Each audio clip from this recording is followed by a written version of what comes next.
It's just a chair. You can stand in the corner. Don't be dramatic, my father says.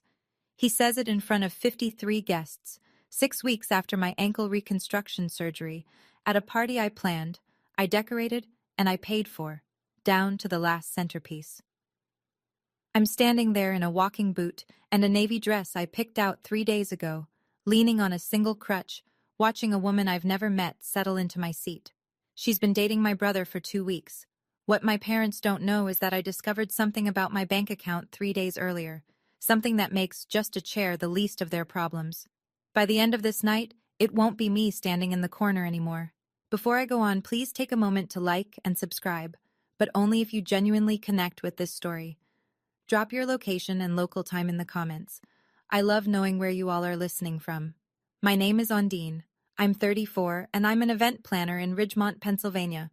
Now let me take you back 6 weeks before that party. To the afternoon, everything started to crack.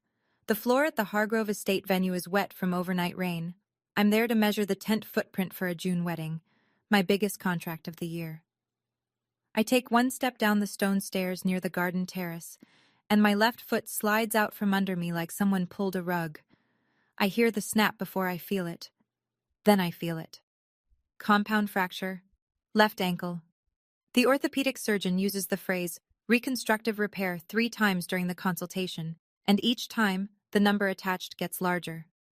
Surgery, 8 weeks non-weight bearing, 3 to 6 months of physical therapy. My career depends on being on my feet 10, 12 hours a day, walking venues, directing setups, sprinting across ballrooms when the florist delivers the wrong shade of white. I call my mother from the recovery room. My voice is still thick from anesthesia. I tell her what happened. Maureen Finch listens for about 12 seconds. "So you can still organize our anniversary party, right?" she says. "It's in 6 weeks. Not, 'Are you okay?' Not, 'Do you need anything?' Not even, 'That sounds painful.' Just the party, their 40th. "Yeah, Mom," I say. "I can still do the party." "Good, because your father's been looking forward to it." She hangs up. I stare at the ceiling tiles, still groggy, still numb from the waist down. The nurse comes in to check my IV. Rachel Voss, my colleague, my closest friend, is the only person sitting in the visitor's chair. She drove me to the hospital. She's the one who called my insurance company. No one from my family comes. Not that afternoon, not the next day, not once during the entire recovery. Rachel brings me soup on day 3. My mother sends a text on day 5. "Don't forget, the caterer needs a final head count by the 20th. Here's the thing about being the responsible child. Nobody ever asks how you became responsible. They just expect it. Like gravity. Like weather. 3 years ago, my parents were 3 months behind on their condo rent. Gerald, my father, had just been laid off from the paper mill outside Ridgemont. Maureen has never worked a paying job in her life. The landlord filed eviction papers on a Tuesday. By Friday, I'd bought the condo. Cash from my savings. $87,000. I put my name on the deed, set up a lease at $400 a month. Market rate is $1,400. I also opened a joint savings account, mine and Gerald's name, so they could access funds in a genuine emergency. I seeded it with $22,000. My physical therapy reserve, my safety net. In 3 years, my parents have paid rent on time exactly 0 months out of 36. Every emergency withdrawal has gone to the same place, my brother Brent. Brent's car repair. Brent's speeding ticket. Brent's bail after his second DUI. Last month, Maureen called asking for $3,200. "The water heater's shot," she said. "We'll freeze." I transferred it within the hour. 2 weeks later, Gerald mentions in passing that the water heater's been running fine all winter. Where did that $3,200 go, I start to wonder, but I'm in a walking boot, planning a party from my couch with my ankle elevated on 3 pillows, and honestly, I don't have the bandwidth to chase it. Not yet. I ask Rachel to look at the account statements when she has a minute. She's an accountant. She's thorough. "Sure," she says. "But Ondine, promise me you'll actually look at what I find." At that point, I don't know how much they've already taken. The real number won't surface until 3 days before the party. Let me tell you about Brent. My brother is 38 years old.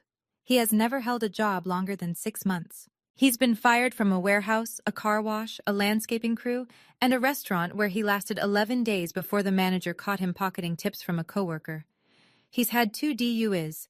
He owes money to at least 3 people I know about, probably more I don't. He plays online poker the way some people breathe, constantly and without thinking. He has also been my mother's favorite since the day he was born. I don't say that with bitterness. I say it because it's a fact, the same way Pennsylvania is cold in February. Every time Brent wrecks something, a car, a relationship, a lease, Maureen calls me. Same script every time. He's your brother. Family helps family. And I do. Every time. Because the alternative is listening to her cry on the phone for 45 minutes about how nobody cares about this family except me. Meanwhile, I built a business from nothing. I plan weddings, corporate events, fundraisers. I have a client list. I have a reputation. When the Rotary Club needed a gala coordinator last year, they called me. When I told my mother about the Rotary contract, $15,000, my biggest single booking, she said, "That's nice. Can you send Brent 200? He's short on groceries." I sent 200 that night. I never brought up the Rotary Gala again. Brent is currently sleeping on a friend's couch in Wilkes Barre. He's been evicted from 4 apartments. He calls our mother every week. She tells him everything is going to be fine. She tells me to fix it. Rachel calls on a Wednesday evening. Her voice is careful, quiet, the way people sound when they're about to deliver bad news. "We need to talk about your savings account," she says. "Call me when you can." It's not good. I don't call Rachel back that night. Instead, I spend 3 hours finalizing the seating chart for my parents' anniversary dinner. 8 guests at the head table. Mom, Dad, me, Brent, Aunt Donna, Uncle Ray, Great-Aunt Ruthie, and Cousin Ellen. 53 total across 7 tables at the VFW Hall on Maple Street. I designed the centerpieces myself. White hydrangeas with eucalyptus, small framed photos from my parents' wedding. I ordered a 3-tier cake from Martinelli's Bakery. I booked the caterer, chose the menu, chicken piccata or prime rib, garden salad, roasted potatoes. I printed the invitations on cream linen cardstock. Total cost, $6,500, all mine. My parents haven't contributed a single cent. Every day Maureen calls with a new demand. Never a question about my ankle, never a "how are you healing," just instructions. Change the font on the place cards. Add the Lombardis. Your father just remembered them. I don't want salmon. Switch it to prime rib. I make every change. I tell myself this is the last big thing I'll do for them. The final gesture. After the party, I'll step back, set limits, start fresh. I practice walking in the boot around my apartment. Left foot, crutch, right foot. The physical therapist told me the reconstruction is solid, but I need to stay off it as much as possible for another 2 weeks. I plan to sit through the entire dinner. That's the whole reason I put myself at the head table, so I wouldn't need to move. On Thursday morning, I finally call Rachel. She doesn't ease into it. "They've withdrawn $18,000 from your joint account, Ondine. 4 separate transactions over 2 months, all signed by your father." My chest goes cold. I told myself the party was the last big thing I'd do for them. I had no idea how right I'd be. Rachel reads me the transactions one by one. I sit on the edge of my bed with the phone on speaker, staring at my walking boot like it's the only real thing left in the room. March 2nd, $4,800. March 14th, $4,200. March 29th, $5,000. April 8th, $4,000. $18,000 total. That was my physical therapy fund, Rachel. I know. That account was for emergencies. I put Gerald on it in case something happened to me, a car accident, a hospital stay. That's it. I know. I call the bank. The branch manager pulls the records. Every withdrawal was signed by Gerald Finch, authorized, legal, because his name is on the account. There's no dispute process, no fraud claim. He had the right to withdraw. That was the whole point of joint access. I ask Rachel to cross-reference the dates. She finds it in under an hour. The $4,200 on March 14th went directly to Ridgemont Pawn and Trade. The same day Brent's truck was repossessed for unpaid loans. Another chunk lines up with a payment to the Luzerne County Clerk of Courts. Brent's second DUI fine, $18,000. 6 months of physical therapy my insurance won't cover. The difference between walking normally again and limping for the rest of my life. My career is standing, literally standing, on concrete floors, on grass, on gravel parking lots, for 10 or 12 hours at a stretch. Without full rehabilitation, I'm done. Ondine, Rachel says quietly. This isn't a mistake. This is a pattern. I sit with that sentence for a long time after she hangs up. Then I open my laptop and pull up the lease agreement for my parents' condo. Renewal date, April 30th, 45 days away. I haven't signed the renewal. I print the non-renewal form, just in case. I sit alone that night in my apartment. The walking boot is propped on a pillow. The non-renewal form is on the kitchen table, unsigned. The SAOK, the account statement, is next to it, every withdrawal highlighted in yellow. I do the math. Without the $18,000, no outpatient physical therapy. My insurance covers the surgery, not the rehabilitation. I can do basic exercises at home, but the specialist program, the one Dr. Henley specifically recommended, costs $3,000 a month for 6 months. Without it, the odds of full recovery drop significantly. If my ankle doesn't heal right, I limp. If I limp, I can't run a venue setup. If I can't run setups, I lose contracts. If I lose contracts, I lose everything I've spent 12 years building. And if I stay quiet? If I swallow this the way I've swallowed every other withdrawal, every other emergency, every other lie about a water heater that was never broken? My father will keep withdrawing. There's still $7,000 left in that account. Brent will keep gambling.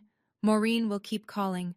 I'll keep paying for their condo, their son's mistakes, their entire lifestyle, until there's nothing left of me.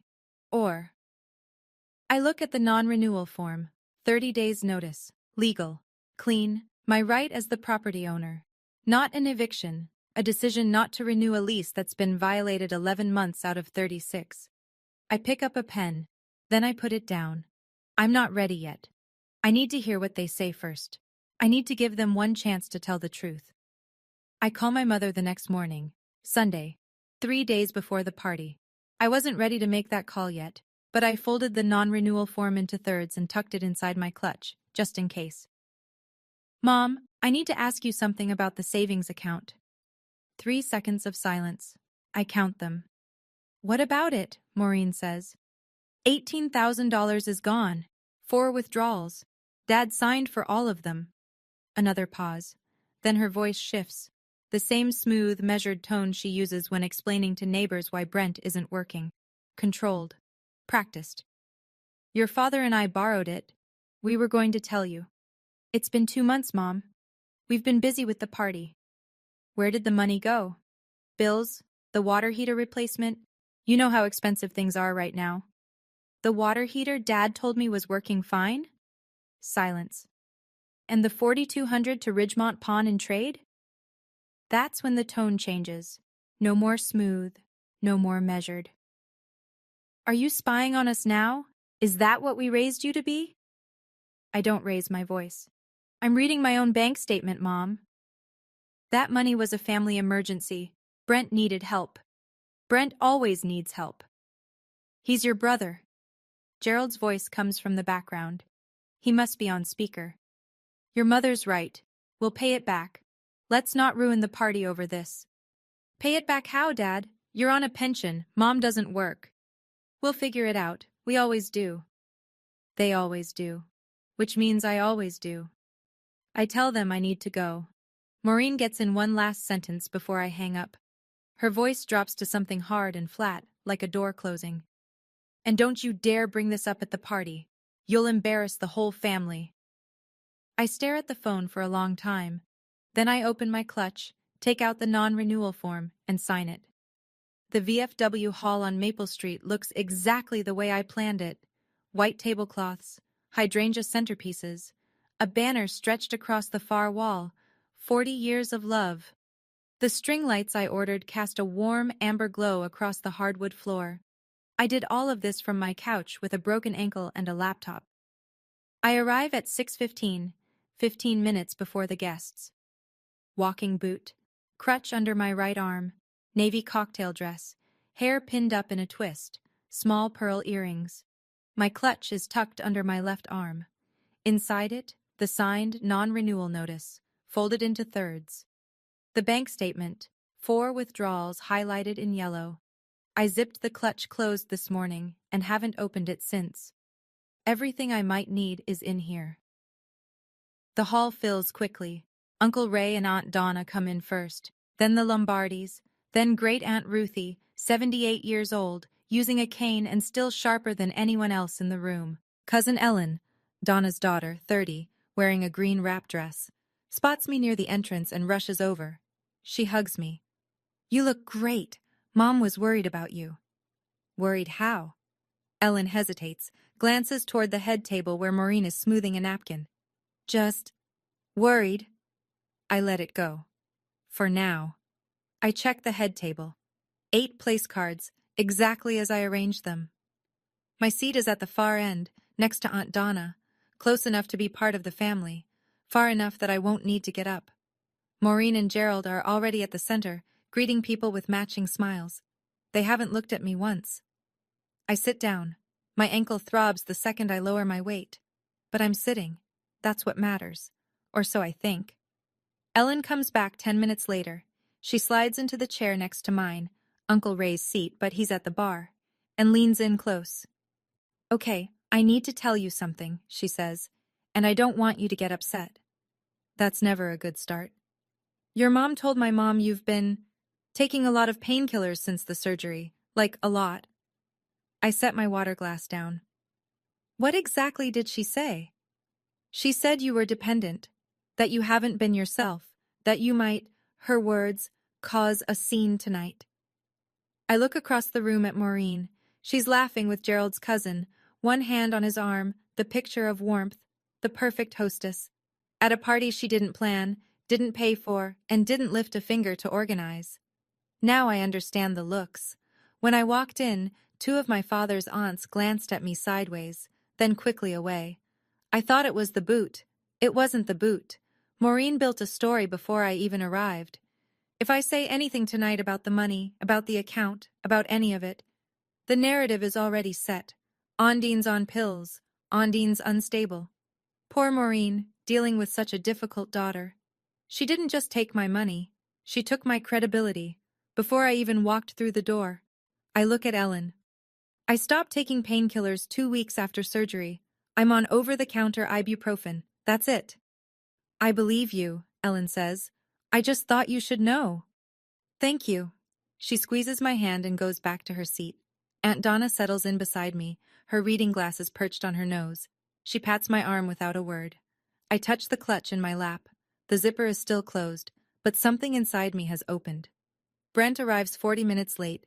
He walks in wearing a wrinkled dress shirt, top button undone, no tie. Behind him is a woman I've never seen. Blonde, late 20s, floral sundress, clearly uncomfortable in a room full of strangers. She's holding his arm like she might bolt. Maureen rises from the head table like she's greeting a returning soldier. "Oh, Brent, you brought someone! How wonderful!" She hugs him. She hugs the woman. She beams. "Everyone, this is Tiffany, Brent's girlfriend." Tiffany gives a small wave. A few people smile politely. Great-Aunt Ruthie squints at her, then at Brent, then back at Tiffany, like she's working out a math problem. The problem is simple. Head table, 8 chairs, 8 people already seated. No room for a 9th. Maureen does the math faster than anyone. She turns to me. That smile, the one she saves for when she's about to ask me to shrink. "Honey, can you let Tiffany sit here? She's our guest." "Mom, I just had surgery. I can't stand for 3 hours." Her smile doesn't waver. "There are chairs by the wall. You can sit over there." Over there is 15 feet away. A folding chair against the cinder block wall, alone. Away from the head table, away from the family, away from the dinner I paid for. "Mom, I organized this entire event. I'm sitting at this table." Maureen's jaw tightens. She leans in, drops her voice, but not far enough. Half the table can hear. "Don't make this difficult. She's a guest. Your family." As if family means I should always be the one who moves. I look past her at Gerald. He's watching, fork in hand, not moving. I wait for my father to say something. Gerald sets his fork down. He dabs the corner of his mouth with a napkin. Then he stands, slowly, the way he does when he wants the room to know he's about to handle something. Ondine, he says, not quietly. It's just a chair. You can stand in the corner. Don't be dramatic. The room goes still. I can hear the clink of ice in someone's glass 3 tables away. The caterer pauses mid-stride near the kitchen door. 53 people and nobody is chewing. Brent leans against the wall behind Tiffany's new chair. He shrugs. Yeah, it's not that deep. Tiffany looks down at the tablecloth. She can feel the weight of something she doesn't understand yet. From the far end of the table, Great Aunt Ruthie speaks. Her voice carries the way it always has, clear and unapologetic. That girl just had surgery, Gerald. What's the matter with you? Gerald doesn't look at her. He looks at me, waiting. I look down at my walking boot, the Velcro straps, the stiff plastic shell holding my ankle together. 6 weeks of healing, 6 weeks of planning this party from a couch. I stand up. It takes effort. The crutch catches on the chair leg. My ankle screams as my weight shifts. Aunt Donna half rises to help me, but I shake my head. I can do this myself. My clutch slips from my lap as I push back. It falls open just slightly, a flash of white paper visible inside. Aunt Donna glances at it. She says nothing. I pick it up, close it, tuck it under my arm. Tiffany sits in my chair without meeting my eyes. Gerald smooths his napkin. See? No big deal. Let's enjoy the evening. No big deal. The story of my entire life in this family. The corner is exactly as cold as it looks. I lean against the cinder block wall near the emergency exit. The crutch props under my right arm.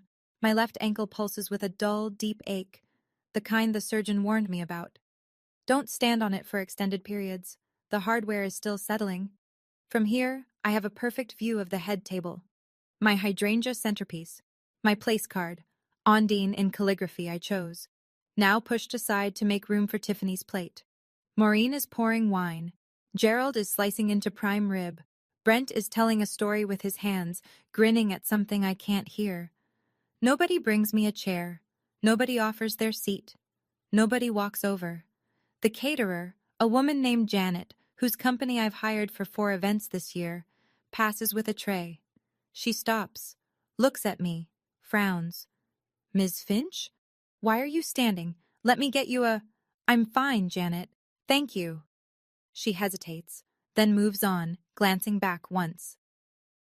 2 minutes later, Aunt Donna appears at my side. She's carrying her own plate, as if she just happened to wander over. But I know Donna. Nothing she does is accidental. This isn't right, she says quietly. And you know it. I know. What are you going to do?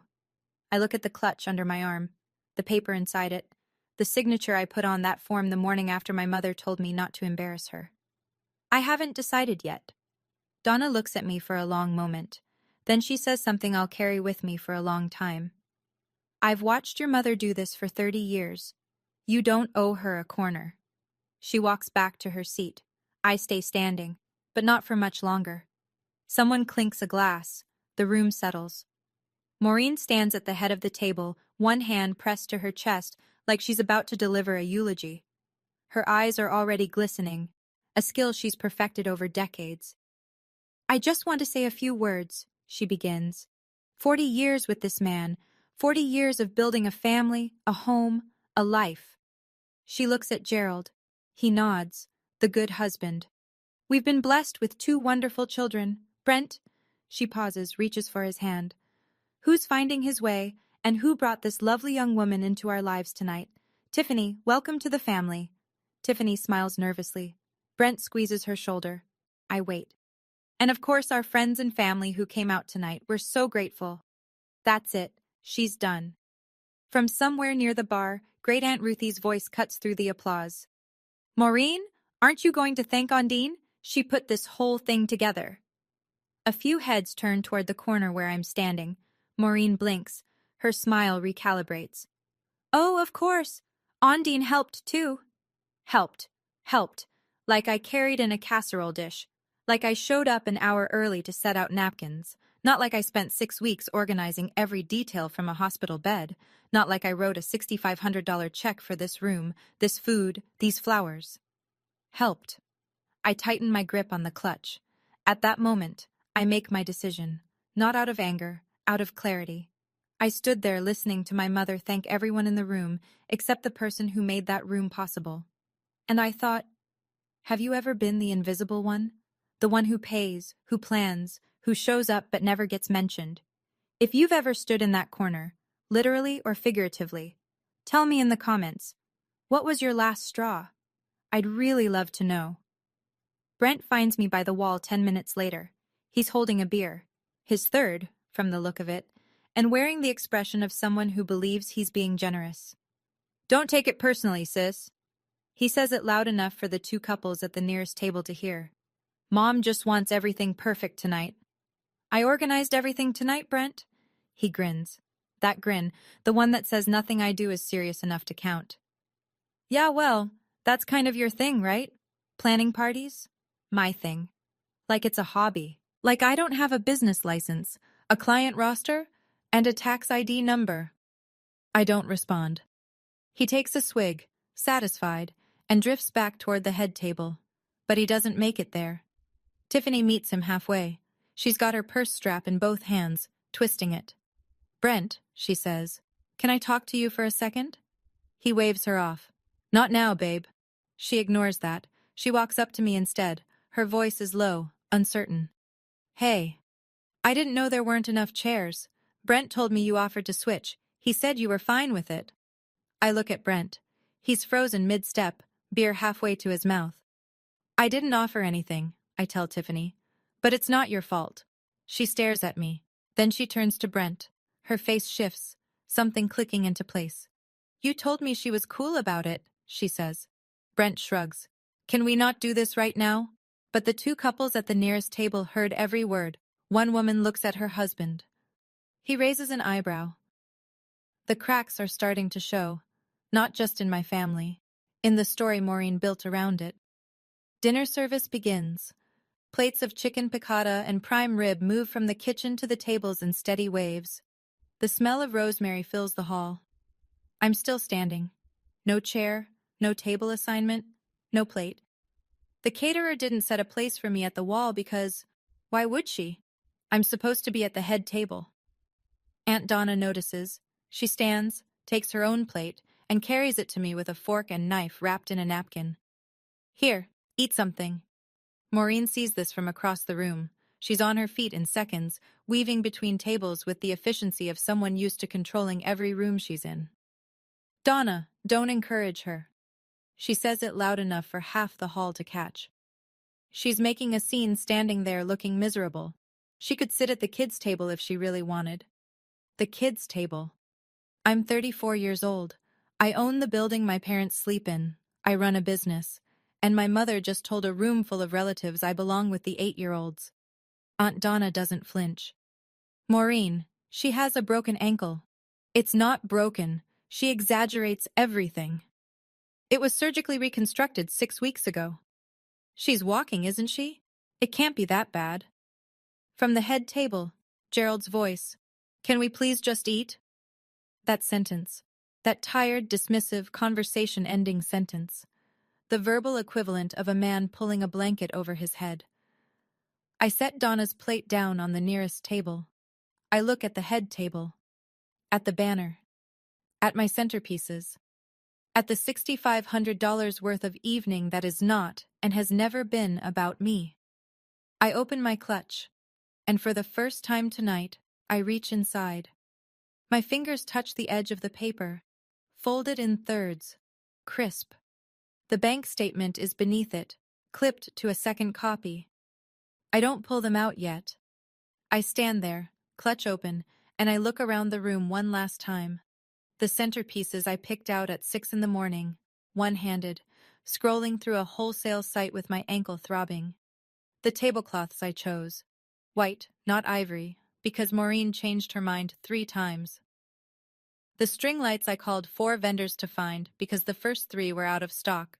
$6,500. And she said I helped. I look at the head table.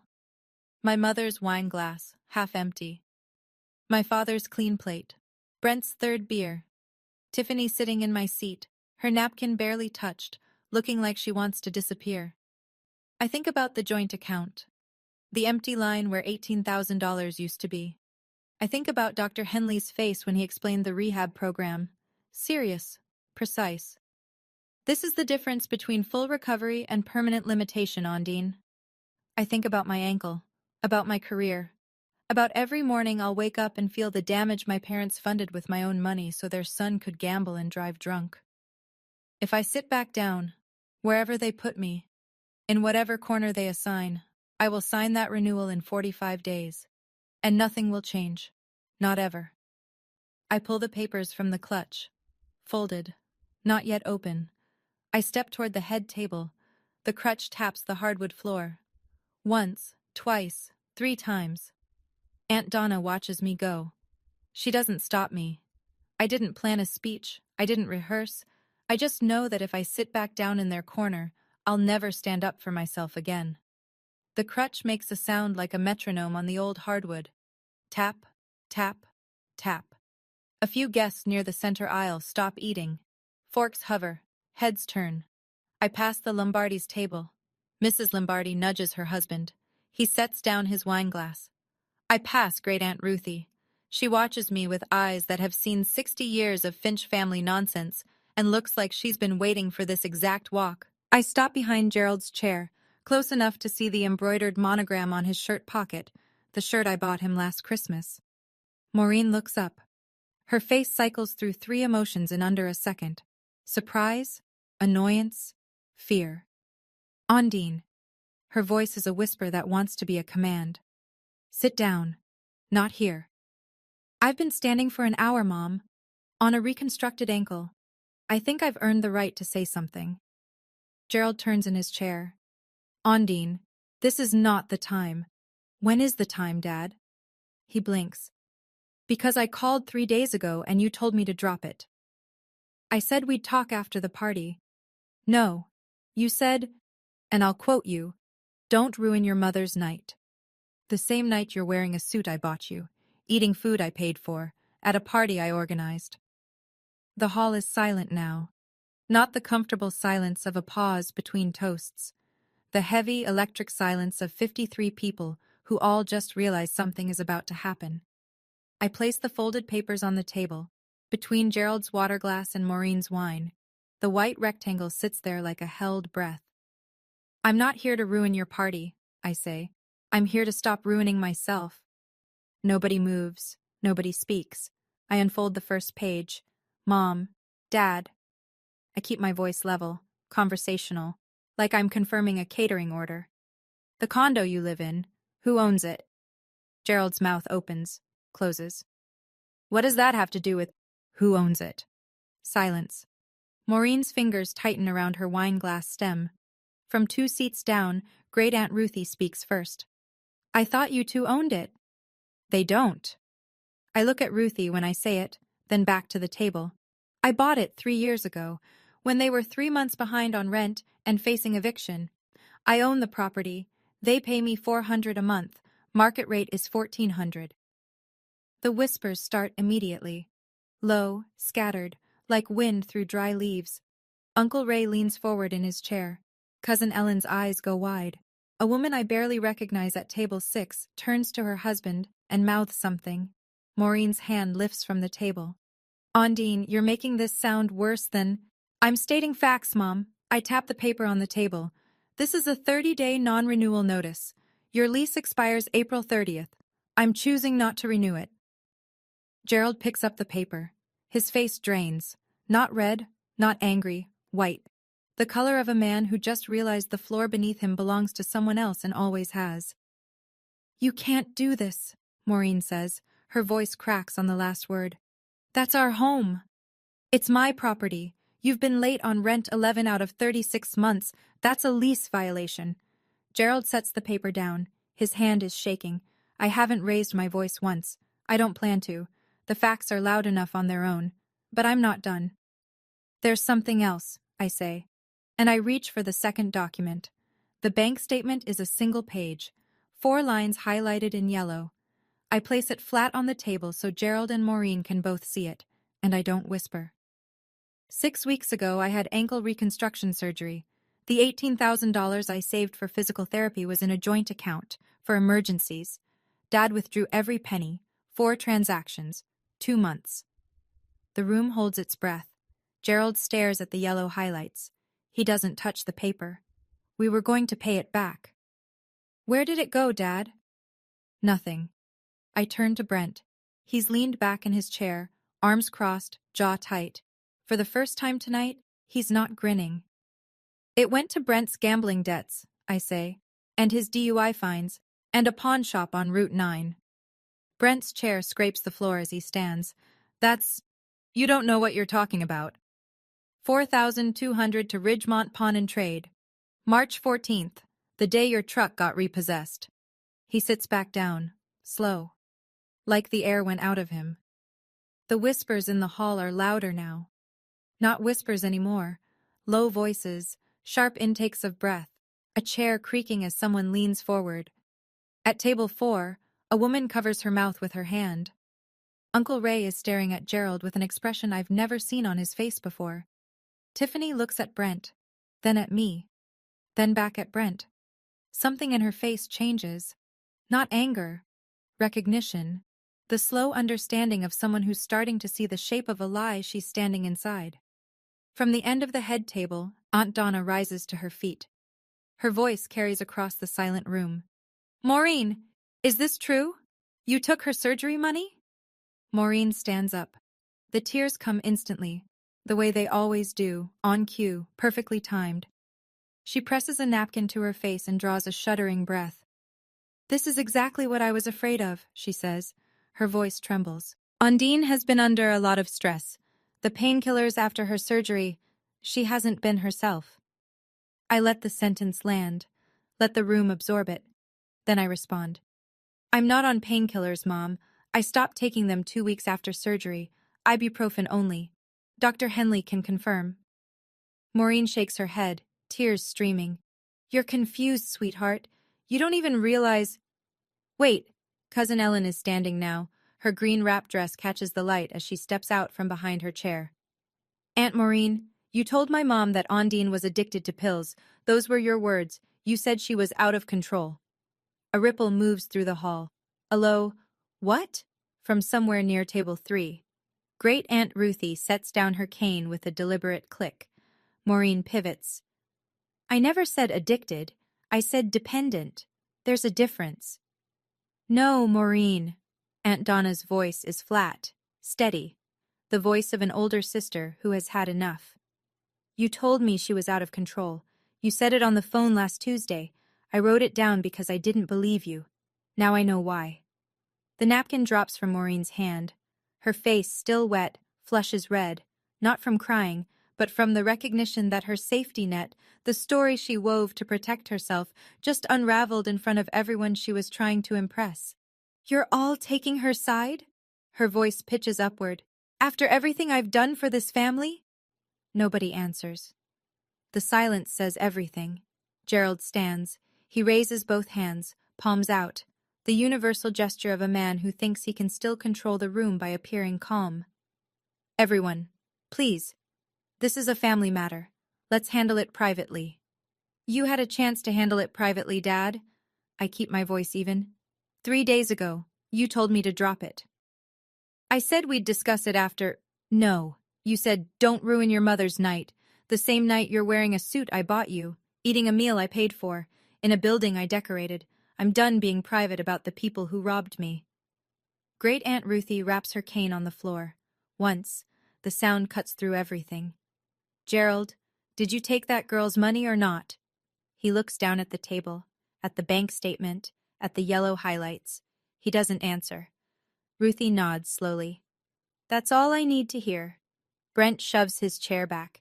This is insane. She's being dramatic. She's always dramatic. And then a quiet voice from his right. Tiffany. Brent? She's not looking at him. She's looking at the table. You told me she offered her chair. You said she was fine with it. Tiffany, stay out of... That wasn't true, was it? He doesn't answer either. The silence runs in the family. Tiffany picks up her purse from the back of the chair, my chair, and stands. She doesn't say goodbye to Brent. She doesn't say anything else at all. She just walks toward the far end of the hall and sits down next to Great Aunt Ruthie, who pats her hand once without a word. The head table now has an empty seat. The irony isn't lost on me. I point to the non-renewal notice still sitting in front of Gerald. That is a 30-day non-renewal. Your lease expires April 30th. I won't be renewing it. You have 30 days to find a new place. Maureen grabs the edge of the table. You can't throw us out. We're your parents. I'm not throwing you out. I'm declining to renew a lease that's been violated. Chronically late rent, unauthorized access to my finances, and $18,000 withdrawn without my knowledge or consent. Where are we supposed to go? Gerald asks. His voice has gone small. Smaller than I've ever heard it. That's not my problem anymore, Dad. I've been solving your problems for 10 years. I'm done. The words come out clean. No tremor, no tears. Not because I'm not hurting. I am. But the hurt isn't new. It's 10 years old. I've just been carrying it quietly until tonight. One more thing, I say. I called the bank this morning. Gerald, your name has been removed from the joint account. Any further withdrawals will require my authorization only. Gerald looks at Maureen. Maureen looks at the room. The room looks at me. I pick up the bank statement and the non-renewal notice, fold them, place them back in the clutch. I paid for this party. The venue, the catering, the flowers, the cake. I paid for your condo. I paid for Brent's fines and Brent's debts and Brent's mistakes.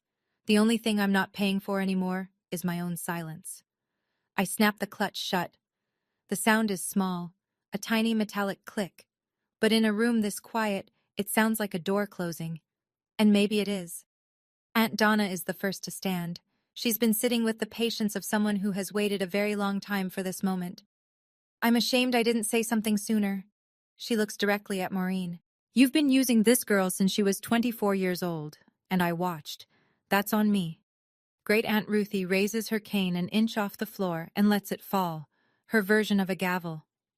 Gerald, I'm calling your brother Harold tomorrow. He needs to know exactly what you've done with that money. Brent pushes away from the table. He doesn't speak. He grabs his jacket from the back of his chair and heads for the exit, not looking at anyone. Tiffany does not follow.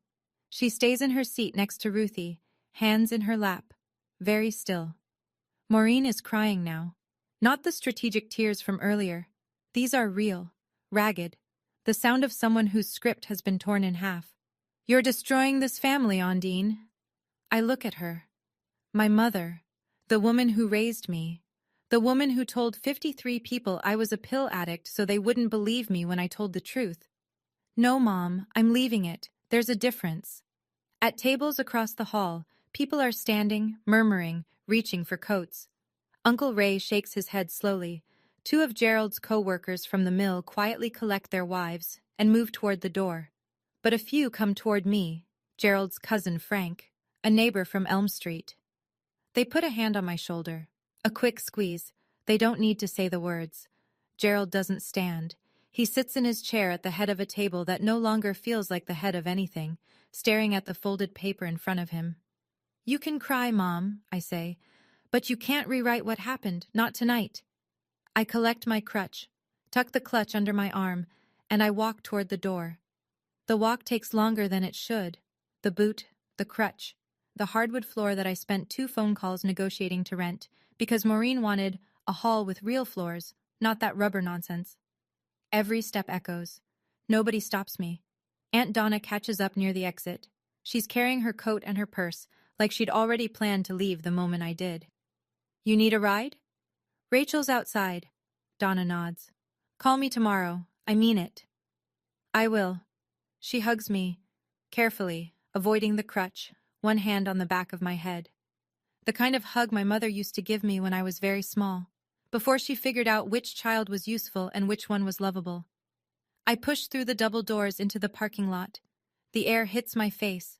Cold, sharp, late April Pennsylvania. The sky is clear and dark and full of stars that don't care about anniversary parties. Rachel is parked 3 spots from the entrance, engine idling, window down. She looks at me over the top of her reading glasses. How'd it go? I lower myself into the passenger seat. Every joint in my body exhales. I don't have a family dinner to go to anymore. Rachel puts the car in drive. You have a physical therapy appointment Monday. That's a start. I almost laugh. Almost. As we pull out of the lot, I look back at the VFW hall through the rear window. The banner is still visible through the glass doors. 40 years of love. The string lights still glow. The party is still technically happening. But it isn't mine anymore.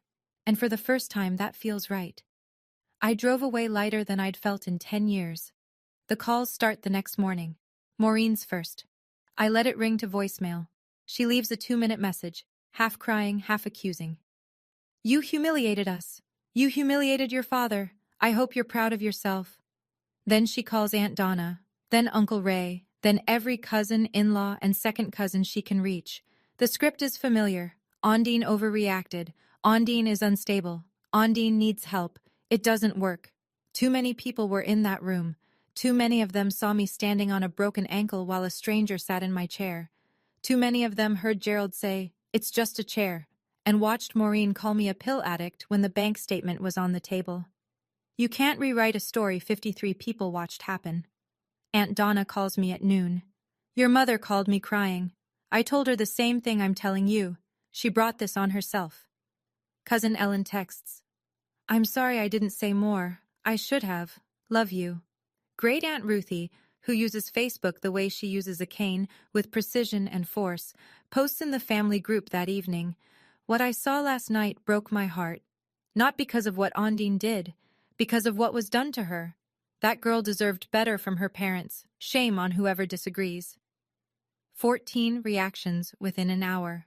All hearts. Gerald sends me one text on Monday. Can we talk? I don't respond. Not yet. I'm not punishing him. I'm just not ready. There's a difference. By Tuesday, the count stands at 4 family members who've reached out to support me directly.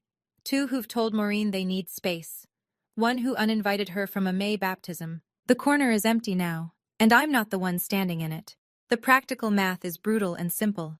Gerald's pension from the mill pays $1,900 a month. Maureen has no income. At $400 a month, my condo was a lifeline they never acknowledged. At market rate, $1,400, they can't afford it. And I'm not renewing the lease regardless. By mid-May, they find a 1-bedroom apartment in Dunmore, 20 minutes farther from town. It's smaller, older. The hallway smells like carpet cleaner. Gerald carries boxes in silence. Maureen, I'm told, cries through the entire move. I'm not there for it. I'm not invited, and I don't ask. Brent disappears for 2 weeks after the party. His phone goes straight to voicemail. Tiffany, I learned from Ellen, broke up with him the following morning. She said she couldn't trust a single thing he told her, Ellen reports. Smart girl. No one in the family offers Brent money anymore. Not because they all suddenly hate him, but because now they know where the money goes. Awareness is a powerful disinfectant. 3 weeks after the party, Gerald calls. Not a text this time. A call. His voice is low, stripped of the authority he wore like that monogrammed shirt. I made a mistake, Ondine. I know, Dad. I should have told you. I should have asked. You should have. But a mistake is once. This was a system. Long pause. I hear him breathing. What do you need from me? He asks. $18,000. I'll accept a payment plan. $300 a month from your pension. It'll take 5 years. Okay. And Dad, don't ever sign your name to my accounts again. Okay. It's not forgiveness. It's not reconciliation. It's a starting line. The first honest transaction between us in a decade. I'll take it. The physical therapy clinic on Grant Street has fluorescent lights and a faint smell of rubbing alcohol. It's not glamorous.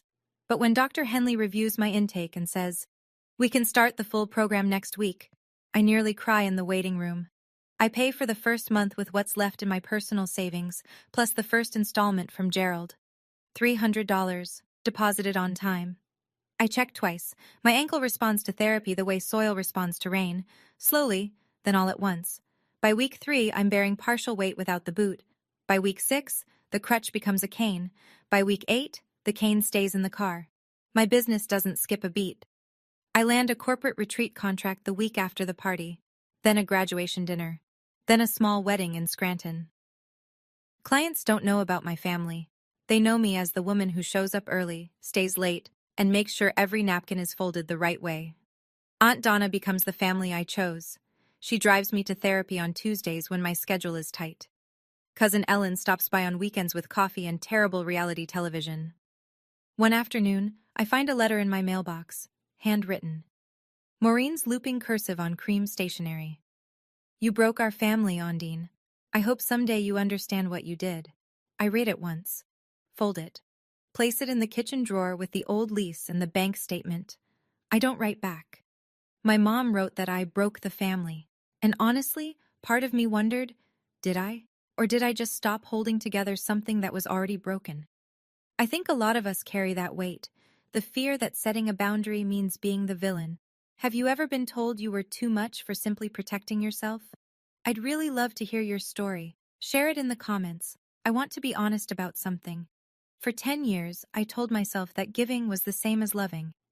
That if I just paid enough, helped enough, showed up enough, eventually they'd see me. Not as the planner, not as the fixer, not as the ATM, just as Ondine. It never happened. And the reason is simple. I wasn't buying love. I was buying permission to exist in my own family. And that's a price no one should ever have to pay. I don't tell you this to lecture. I tell you because I wish someone had told me, earlier, louder, that generosity without boundaries isn't generosity. It's a transaction where one person pays and the other takes, and the person paying always runs out first. My parents aren't monsters. I want to be clear about that. They're people who made choices, selfish, small, damaging choices, and built a system that worked for everyone except the person holding it up. Gerald chose silence because it was easier than honesty. Maureen chose Brent because admitting he failed meant admitting she failed. And I chose to keep writing checks because the alternative was standing in the silence and feeling the absence. But here's what I learned standing in that corner, leaning on a crutch in a room I paid for. The absence was already there. It had been there for years. I just couldn't feel it because I was too busy filling it with money. Setting a boundary isn't selfish. It's the first honest thing I ever did for myself. Not the cruelest. The most honest. I didn't walk away because I stopped loving them. I walked away because I started loving myself enough to stop standing in corners. And that was the beginning. 4 months later. My ankle is at 80%. I walked 2 miles yesterday without pain, the first time since the accident. I wore heels to a client meeting last Saturday. Low heels, but still. Heels. My physical therapist high-fived me, which is the medical equivalent of a standing ovation. The condo is rented. New tenant, a young couple, first home together. They pay $1,400 a month on the first of every month and have never once asked me to fund their brother's gambling habit. Gerald has made 3 payments, on time, each one deposited quietly, without commentary. We talk on the phone occasionally, short calls, 5 minutes, maybe 7. We don't discuss Maureen. We don't discuss Brent. We talk about the weather, the Phillies, and whether the diner on Main Street changed their coffee blend. It's not warm, but it's honest. And honest is more than I had before. Maureen hasn't reached out since the letter. I hear through Ellen that she's adjusting to the Dunmore apartment. That she tells people I went through a difficult time. Her version of history will always be different from mine. I've accepted that. Brent moved somewhere. Allentown, maybe. Nobody's sure. Nobody's asking. Last Sunday, I organized a birthday party. Aunt Donna's 59th. Small. 20 guests. Backyard barbecue. Paper plates. Christmas lights strung between 2 oak trees. And at the head of the table, right at the center, there was a chair with my name on it. Not a place card. Just Ellen, grinning, patting the seat. Saved you a spot. I sat down. First one seated, last one to leave. Nobody asked me to move. Nobody suggested I'd be more comfortable somewhere else. The first party I planned where I actually got to sit at the table. If you're standing in someone's corner right now because they told you that your comfort doesn't matter, that your pain isn't real enough, that your contribution isn't worth a seat at their table, I want you to hear this. The chair was never just a chair. It was a test. Every time they asked me to move, to shrink, to stand aside, they were testing whether I'd keep choosing them over myself. And for 10 years, I passed that test, every single time. The night I failed, it was the night I finally got it right. I'm not telling you to cut off your family. I'm not telling you to burn bridges or make scenes at anniversary parties. Every situation is different. Every family has its own gravity. But I'm telling you this, when your health, your finances, and your dignity are under attack, and the people attacking them are the ones who are supposed to protect you, a boundary isn't optional. It's survival. I don't carry anger anymore. I carry clarity. I know what I'm worth, and I know what I'm willing to pay. Those two numbers finally match. And for the record, my ankle is doing great. I wore heels last Saturday for the first time in 6 months. Proper heels, 3 inches, navy blue to match the dress I bought myself. They were spectacular. Thank you for staying with me through this. If this story meant something to you, hit subscribe and that notification bell so you don't miss the next one. I've linked another story in the description that I think you'll connect with. It's about someone who was told they owed their family everything until they found out what their family really owed them. Go check it out. And remember, your peace is not negotiable. I'll see you in the next one.